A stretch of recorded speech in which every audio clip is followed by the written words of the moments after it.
Hello and hi friends, welcome back to Krishna's Tutorials. Making of the Indian Constitution part 2 ki swagatam.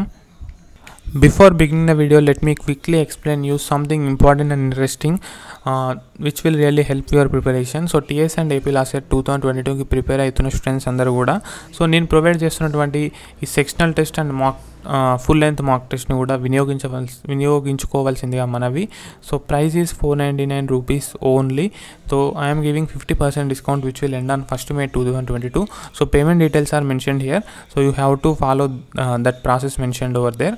And I request all of you to join sectional test and full length mock test as early as possible, because the more late you join, the more pending test you will have, right? కాబట్టి ఎంత జల్దీ వీలైతే అంత జల్దీ join అవ్వండి. ఏమైనా మీకు సందేహాలు ఉన్నా, దీనికి సంబంధించి ఏదైనా హెల్ప్ కావాలన్నా, సో ఎటువంటి ఉన్నా కూడా మొహమాటం లేకుండా నాకు కింద కామెంట్లో కామెంట్ అయినా చేయండి, లేదా మన సోషల్ మీడియా ప్లాట్ఫామ్స్ ద్వారా నన్ను రీచ్ అయ్యే ప్రయత్నం చేయండి.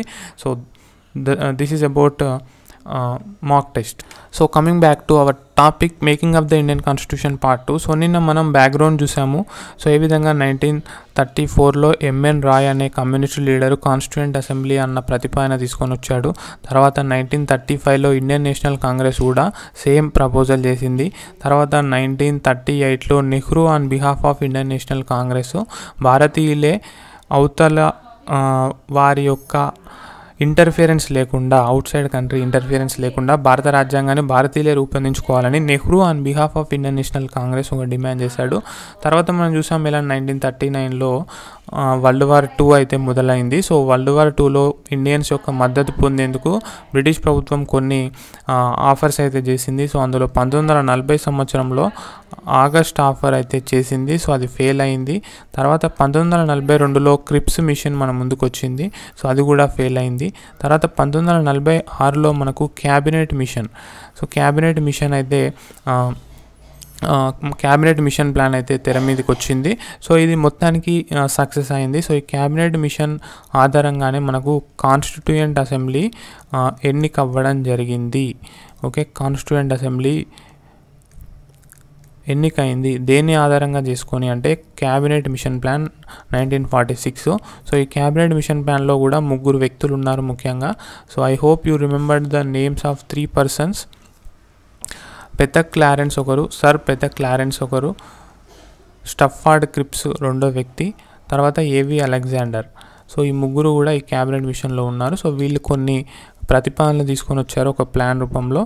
సో ఆ ప్లాన్ కూడా మనం చూసాము. సో ఫస్ట్ మార్చ్ 1946న ప్లాన్ అయితే అనౌన్స్ చేయడం జరిగింది. సో ఆ ప్లాన్లో ఇండియాని ముఖ్యంగా ABC, group A, group B, group సిగా డివైడ్ చేయడం జరిగింది. సో అది ఫెయిల్ అయింది. బట్ తర్వాత ఏం చేశారు, జూన్ 1946లో మళ్ళీ ఒక ప్లాన్ తీసుకొని వచ్చారు. సో ఆ ప్లాన్ మొత్తం మీద everybody accepted it and everybody came forward to take part in the constituent assembly. So ఆ ప్లాన్ ప్రకారం ఏంటి, ఇండియాని హిందూ మెజారిటీ ఇండియాగా, ముస్లిం మెజారిటీ ఇండియాగా అండ్ వీళ్ళు ఫ్రీడమ్ ఇస్తారు, either to join Hindu majority India or Muslim majority India or to remain independent. So ఈ 3 options అయితే ఉన్నాయన్నమాట. సో ఇక్కడ దాకా మనం నిన్న చర్చించుకున్నాం. సో ఈ కాన్స్టిట్యూయెంట్ అసెంబ్లీ అనేది క్యాబినెట్ మిషన్ ప్లాన్ ఆధారంగా ఎన్నికలు జరగడం జరిగింది కాన్స్టిట్యూయెంట్ అసెంబ్లీకి. సో ఆ ఎన్నికలు ఎప్పుడు జరిగాయి అనేది కూడా నిన్నటి వీడియోలో మనం చూసాము. సో నిన్నటి రికాప్ అంతా ఒకసారి విన్నారు కదా. సో ఇవాళ కంపోజిషన్ ఆఫ్ కాన్స్టిట్యూయెంట్ అసెంబ్లీ గురించి జాగ్రత్తగా వినండి. సో మొత్తం కాన్స్టిట్యూయెంట్ అసెంబ్లీలో 389 మెంబర్స్ అయితే ఉంటారు.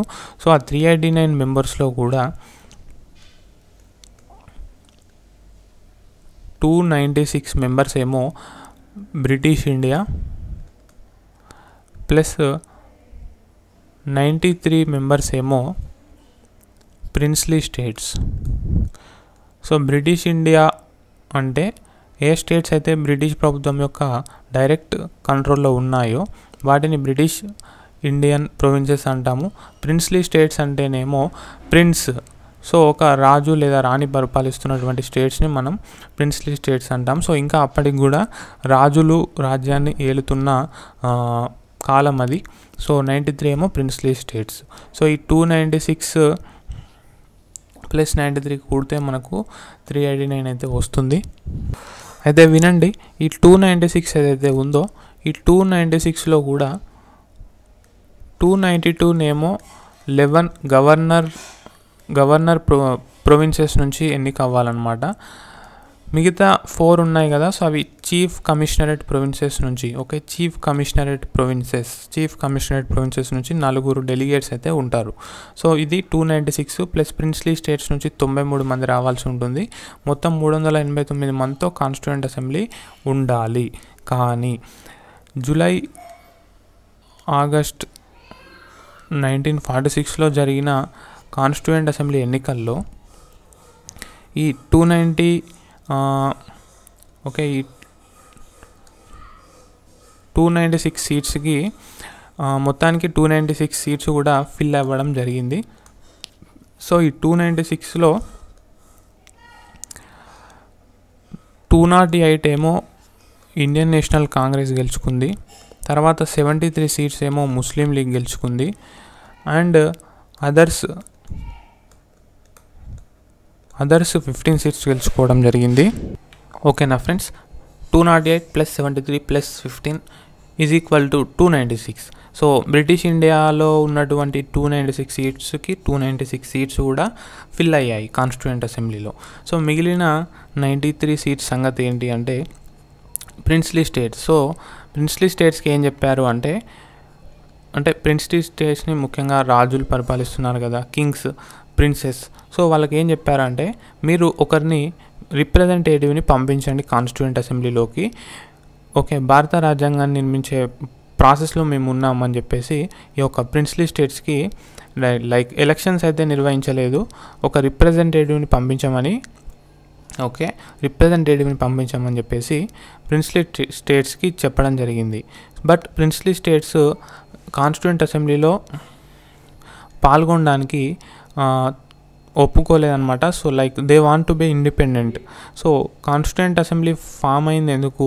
ఇండియన్ కాన్స్టిట్యూషన్ ఏర్పరచడానికి. ఇండియన్ కాన్స్టిట్యూషన్ ఎందుకు? ఇండియాని పాలించే కొన్ని రూల్స్ అండ్ రెగ్యులేషన్స్ అందులో పెట్టడానికి. కాబట్టి ఈ కింగ్స్ ఎవరైతే ఉన్నారో so they don't want to join India అనమాట. So they want to be independent. So they want to rule their own kingdoms according to their whims and wishes. కాబట్టి వాళ్ళు ఎవరిని పంపించలేదు. సో ఈ 93 సీట్స్ కూడా 93 వేకెంట్గా ఉన్నాయి. సో ఇవి వేకెంట్గా ఉన్నాయి అన్నమాట. ఓకే, సో దీన్ని బట్టి మనకి ఏమర్థమైంది? 296 సీట్స్ ప్లస్ 93 సీట్స్ ఉన్నాయి కదా. సో మొత్తం 389 సీట్స్కి మనకు డైరెక్ట్ ఎలక్షన్స్ జరగలేదన్నమాట. సో లైక్ కొంతమంది ఎలక్షన్స్ ద్వారా రావడం జరిగింది, కొంతమంది ఎలక్షన్స్ ద్వారా రాకుండా ఉండడం కూడా జరిగింది. సారీ గైస్, ఎలక్షన్స్ లేవు అంటే ఈ 93 సీట్స్కి ఎలక్షన్స్ లేవు, అయినప్పటికీ కూడా వాళ్ళు ఏ రిప్రజెంటేటివ్ని పంపించలేదు. అంటే ఈ యొక్క కాన్స్టిట్యూయెంట్ అసెంబ్లీ ఎన్నికలు పూర్తిగా ఎలక్షన్స్ ద్వారా జరగలేదు. సో పార్ట్లీ ఎలక్టెడ్ అనమాట. సో కాన్స్టిట్యూయెంట్ అసెంబ్లీలో ఉన్న members partly elected and partly represented or nominated. Okay, ఎందుకంటే ఈ 93 సీట్స్ని కూడా నామినేట్ చేయమని ఆ యొక్క ప్రిన్సెస్కి చాయిస్ ఇచ్చారు, బట్ వాళ్ళు నామినేట్ చేయలేదు. సో మొత్తానికి కాన్స్టిట్యూయెంట్ అసెంబ్లీ ఎన్నికలు పార్ట్లీ లైక్ ఎలక్షన్స్ ద్వారా కొన్ని నామినేషన్ ద్వారా జరగడం జరిగింది. బట్ నామినేషన్ ద్వారా జరిగినటువంటి లైక్ ఇదైతే ఫెయిల్ అయిపోయింది, వాళ్ళు ఎవరిని పంపించడం జరగలేదు. సో మొత్తానికి 296 మెంబర్స్ అయితే ఇప్పుడు కాన్స్టిట్యూయెంట్ అసెంబ్లీలో ఉన్నారు. అండ్ నెక్స్ట్ మనకు తెలుసు ఎలా 9th డిసెంబర్ 1946 రోజు మొట్టమొదటిసారిగా కాన్స్టిట్యూయెంట్ అసెంబ్లీ సమావేశమైంది. సో ఇందులో మొత్తం 211 మెంబర్సే ప్రజెంట్ అయ్యారు. సో ఈ 296 మెంబర్సే ఇంకా కంటిన్యూ అయ్యారు. సో అందులో 211 మెంబర్స్ మాత్రమే 9th డిసెంబర్ 1946 రోజు జరిగిన కాన్స్టిట్యూయెంట్ అసెంబ్లీ ఫస్ట్ మీటింగ్ రోజు సమావేశం అయ్యారు. సో దీన్ని ఇలా ఉంచుదాం.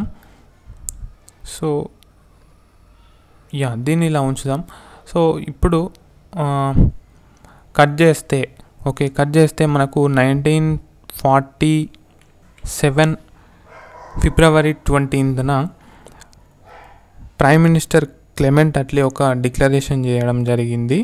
సో ఆయన ఏం చెప్తున్నాడంటే 3 జూన్ 1948 లోపు మేము ఇండియాను విడిచిపెట్టి వెళ్ళిపోతాము, పూర్తి అధికారాలు ఇండియన్స్కే కట్టబెడతామని చెప్పేసి ఒక మంచి సంకేతం ఇవ్వడం జరిగింది.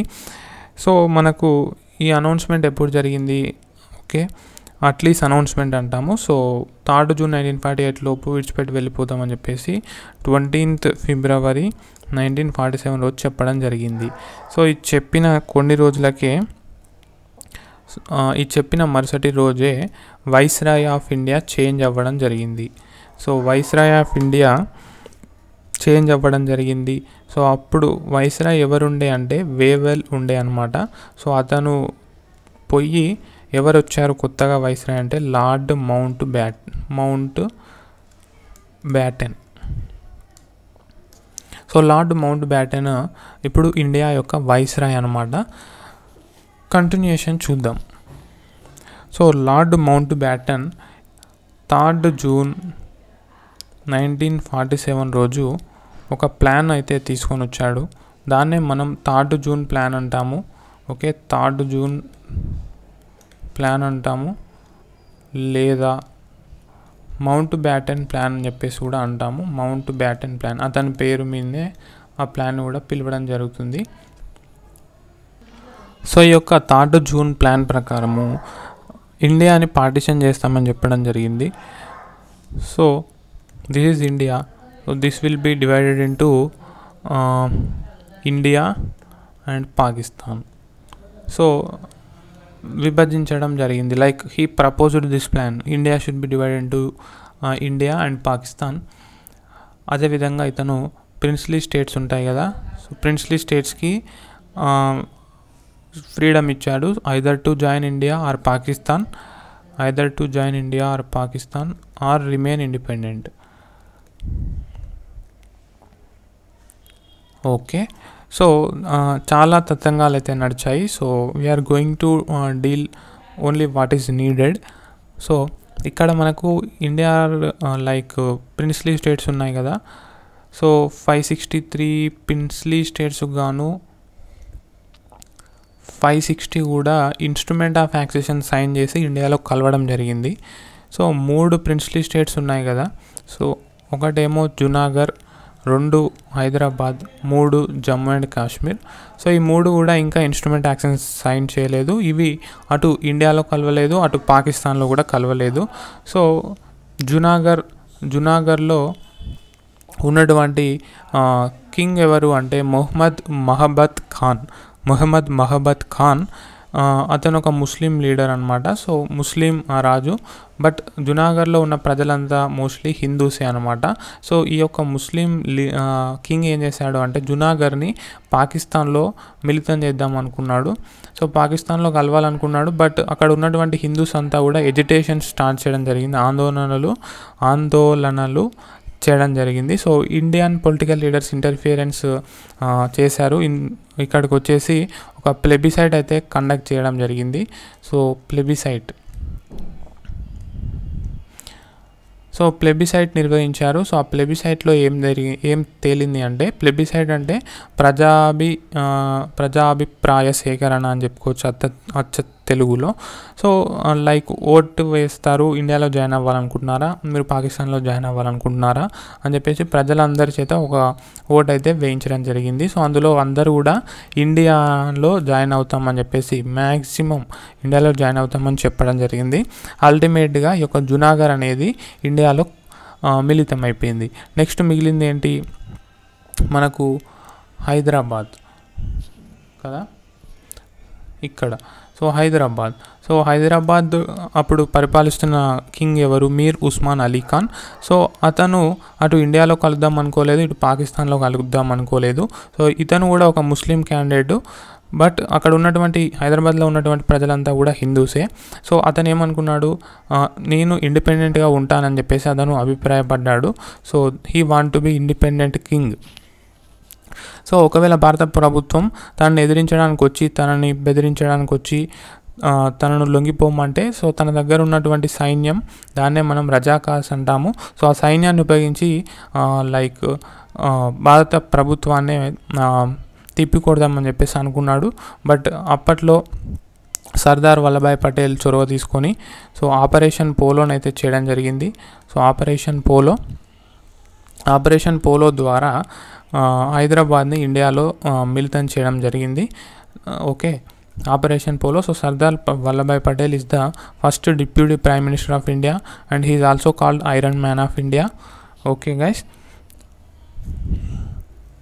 అండ్ అదేవిధంగా మనకు Jammu and Kashmir. So Jammu and Kashmir యొక్క కింగ్ ఎవరు అంటే హరి సింగ్ అనమాట. సో అతను ఒక హిందువు, బట్ జమ్మూ అండ్ కాశ్మీర్లో ఉన్నదంతా కూడా ముస్లిమ్స్. సో ఇతను ఏం చేశాడు, లైక్ ఇండియాలో జాయిన్ అవుతానని చెప్పేసి నెహ్రూ దగ్గరికి వచ్చి చెప్పడం జరిగింది. Like he signed instrument of accession with India. So he want to join India, he want to mingle Jammu and Kashmir with India. And అల్టిమేట్గా అప్పుడు పాకిస్తాన్ కోపం వచ్చింది. సో లైక్ పాకిస్తాన్ సైన్యాన్ని దింపింది జమ్మూ అండ్ కాశ్మీర్ మీదకి. ఎలా అట్లెట్లా కలుస్తారు మీరు ఇండియాలో అని చెప్పేసి. సో ఇటు హరి సింగ్కి సపోర్ట్ చేయడానికి భారత ప్రభుత్వం కూడా ఇండియా నుంచి సైన్యాన్ని జమ్మూ అండ్ కాశ్మీర్కి పంపడం జరిగింది. సో ఇండియన్ సైన్యం పాకిస్తాన్ సైన్యాన్ని ధీటుగా ఎదుర్కొన్నాయి. అప్పటికి జరగాల్సిన నష్టం జరిగిపోయింది. అంటే పాకిస్తాన్లో ఉన్న పాకిస్తాన్ సైన్యం జమ్మూ అండ్ కాశ్మీర్లో ఉన్న కొంత భాగాన్ని ఆక్రమించుకుంది. దాన్నే మనం POK అంటాము, పాక్ ఆక్యుపైడ్ కాశ్మీర్ అని చెప్పేసి అంటాము. సో అది ఇప్పటికి కూడా కాశ్మీర్ అది పాకిస్తాన్ చేతిలోనే ఉంది. సో మిగిలిందంతా కూడా భారత ప్రభుత్వం సైన్యాన్ని పంపించి రక్షించింది.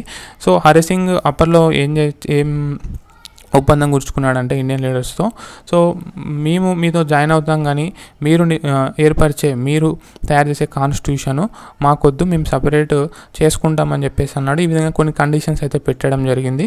సో మీరు ఈ కండిషన్స్ ఒప్పుకుంటేనే నేను ఇండియాలో జాయిన్ అవుతాను, లేదు కాదు అంటే మాత్రం నేను పాకిస్తాన్కి వెళ్ళి జాయిన్ అయిపోతాను అని చెప్పాడు. సర్లే పోనీలే ఏదో ఒకటి వీంతో లొల్లేందుకు అని చెప్పేసి ఒప్పుకున్నారు. సో దాని యొక్క ఫలితమే మనకు ఆర్టికల్ 370 అనమాట. సో అండ్ అదేవిధంగా ఆర్టికల్ 35A. సో ఈ రెండు కూడా రిపీల్ చేయబడ్డాయి. Jammu and Kashmir reorganisation bill 2019 ద్వారా, రైట్. సో ఇప్పుడు జమ్మూ అండ్ కాశ్మీర్ కూడా ఇండియాలో ఒక భాగమే అనమాట. అండ్ ఈవెన్ బిఫోర్ కూడా ఒక భాగమే. బట్ బిఫోర్ ఈ యొక్క అమెండ్మెంట్ రాకముందు ఇండియన్ కాన్స్టిట్యూషన్ జమ్మూ అండ్ కాశ్మీర్కి అప్లికేబుల్ కాదు. But now Indian constitution is also applicable to Jammu and Kashmir. So అంతకంటే ముందు ఎలా ఉండేది ఆర్టికల్ 370 ప్రకారం అంటే జమ్మూ అండ్ కాశ్మీర్కి తన ఓన్ ఆర్టికల్ ఉంటుంది, తన ఓన్ నేషనల్ లైక్ ఫ్లాగ్ ఉంటుంది, స్టేట్ ఫ్లాగ్ ఉంటుంది, స్టేట్ యాంథమ్ ఉంటుంది. ఓకే, అండ్ ఆర్టికల్ 35A ప్రకారము జమ్మూ అండ్ కాశ్మీర్ సిటిజన్షిప్ ఎవరికి ఇవ్వాలి ఏంటి అనేది కూడా జమ్మూ అండ్ కాశ్మీరే తేల్చుకుంటుంది అనమాట. సో ఈ విధంగా చాలా ఉన్నాయన్నమాట జమ్మూ అండ్ కాశ్మీర్కి అడ్వాంటేజెస్ ఆర్టికల్ 370 ప్రకారము. సో జమ్మూ అండ్ కాశ్మీర్లో ఉన్న సిటిజన్స్కి జమ్మూ అండ్ కాశ్మీర్ సిటిజన్షిప్ ఉంటుంది, అదేవిధంగా ఇండియన్ సిటిజన్షిప్ ఉంటుంది. బట్ వేరే రాష్ట్రాలకు ఆ విధంగా ఉండదు. ఒక తెలంగాణ వ్యక్తికి ఓన్లీ ఇండియన్ సిటిజన్షిప్ మాత్రమే ఉంటుంది, తెలంగాణ సిటిజన్షిప్ ఉండదు. అన్ని స్టేట్స్కి ఆ విధంగా ఉంటుంది. బట్ 370 కల్పించినటువంటి స్పెషల్ స్టేటస్ ప్రకారం జమ్మూ అండ్ కాశ్మీర్కి చాలా ఆ విధంగా ఉన్నాయన్నమాట. కొన్ని కొమ్ములు అయితే ఉన్నాయి. సో ఆ కొమ్ముల్ని 2019 సంవత్సరంలో Jammu and Kashmir organisation bill ద్వారా విరిచేయడం జరిగింది. Bharatiya Janata Party led government and prime minister Ramnath Kovind. So friends, ఈ యొక్క మౌంట్ బ్యాటన్ ప్లాన్ని ఇంప్లిమెంట్ చేస్తూ వచ్చిన యాక్టే Indian Independence Act 1947. So Indian Independence Act సింపుల్గా ఈ మౌంట్ బ్యాటన్ ప్లాన్ని ఇంప్లిమెంట్ చేసిందంతే. So okay, Indian Independence Act. So దీని ద్వారా మనకు ఆగస్ట్ 15, 1947 రోజు భారతదేశానికి స్వతంత్రం అయితే వచ్చింది. Okay, 15th August 1947 is the independence day కదా. ఓకే, సో లైక్ పాకిస్తాన్కి కూడా అదే రోజు ఇండిపెండెన్స్ వచ్చింది. బట్ ఏమంటారంటే ఆగస్ట్ 14th రోజు పాకిస్తాన్కి వచ్చింది, ఆగస్ట్ 15th రోజు ఇండియాకి వచ్చింది అని చెప్పేసి అంటారు. ఎందుకంటే అది మిడ్ నైట్ జరిగింది. సో అక్కడ లైక్ ఏమంటారు, అక్కడ ఒక టైం జోన్ ఉంటే ఇక్కడ ఒక టైం జోన్ ఉంటుంది కదా. సో కొన్ని గంటల్లో మార్పు రావడం వల్ల అలా కూడా అంటుంటారు. ఓకే, ఆగస్ట్ 14th పాకిస్తాన్కి, ఆగస్ట్ 15th ఇండియాకి ఇండిపెండెన్స్ వచ్చిందని చెప్పేసి అంటుంటారు. అండ్ కొందరు ఆగస్ట్ 15 రోజే ఇండియా అండ్ పాకిస్తాన్కి కూడా ఇండిపెండెన్స్ వచ్చిందని చెప్పేసి అంటుంటారు. సో దీనిలో మీకు ఏదైనా క్లారిటీ ఉంటే let me know in the comment section. But నేను మీకు 2 యాంగిల్స్ చెప్పాను. Okay, I have said you both the angles. So మీరు మాత్రం ఇదే గుర్తుంచుకోండి, పాకిస్తాన్కి ఆగస్ట్ 14 రోజు, ఇండియాకి ఆగస్ట్ 15 రోజు వచ్చిందని గుర్తుంచుకోండి as per me. Okay, and అదేవిధంగా ఈ యొక్క ఇండియన్ ఇండిపెండెన్స్ యాక్ట్ ద్వారా కొన్ని చేంజెస్ అయితే జరిగాయి. So constituent assembly full sovereign బాడీగా డిక్లేర్ అవ్వడం జరిగింది. ఓకే, అంటే అటువంటి అవుట్ సైడ్ ఇంటర్ఫిరెన్స్ అయితే ఉండదన్నమాట ఇప్పుడు. లైక్ బ్రిటిష్ ప్రభుత్వం completely left India. Okay, and ఇక్కడ మనకు కాన్స్టిట్యూయెంట్ అసెంబ్లీ మనకు లెజిస్లేచర్ ఆఫ్ ఇండియా కూడా యాక్ట్ చేయనుంది ఈ యొక్క ఇండిపెండెన్స్ యాక్ట్ ప్రకారము. అంటే కాన్స్టిట్యూయెంట్ అసెంబ్లీ భారత రాజ్యాంగాన్ని నిర్మించడానికి సమావేశం అవుతుంది. అదేవిధంగా ఇండియాలో పాలన చేయడానికి చట్టాలు చేయడానికి కూడా సమావేశం అవుతుంది. సో కాన్స్టిట్యూయెంట్ అసెంబ్లీగా సమావేశం అయినప్పుడు దీని యొక్క ప్రెసిడెంట్, కాన్స్టిట్యూయెంట్ అసెంబ్లీ ప్రెసిడెంట్ ఎవరు? Permanent president doctor Rajendra Prasad. అదే ఒక లెజిస్లేచర్గా సమావేశమైనప్పుడు దీని యొక్క స్పీకర్ ఎవరు అంటే జీవి మాల్వాంకర్. సో ఈ యొక్క క్వశ్చన్ లాస్ట్ సెట్లో చాలాసార్లు అడగడం జరిగింది. Who is the first speaker of Lok Sabha? జీవి మాల్వాంకర్ అని చెప్పుకోవచ్చు. దెన్ మనకు ముస్లిం లీగ్ సపరేట్ అయిపోయింది పాకిస్తాన్కి సంబంధించి. సో ఇది సపరేట్గా మళ్ళీ సమావేశమై కాన్స్టిట్యూషన్ ఆఫ్ పాకిస్తాన్ని నిర్మించుకోవడం జరిగింది. ఓకే, సో ఈ విధంగా ఉంది మొత్తానికి composition as well as some background. So 2022 present ఇయర్లో ఇండియా ఎన్నోవ ఇండిపెండెన్స్ డే సెలబ్రేట్ చేసుకుని అనేది కింద కామెంట్ సెక్షన్లో కామెంట్ చేయండి. This is homework for you and that's all in this video guys. Keep smiling. Thank you so much. Bye bye.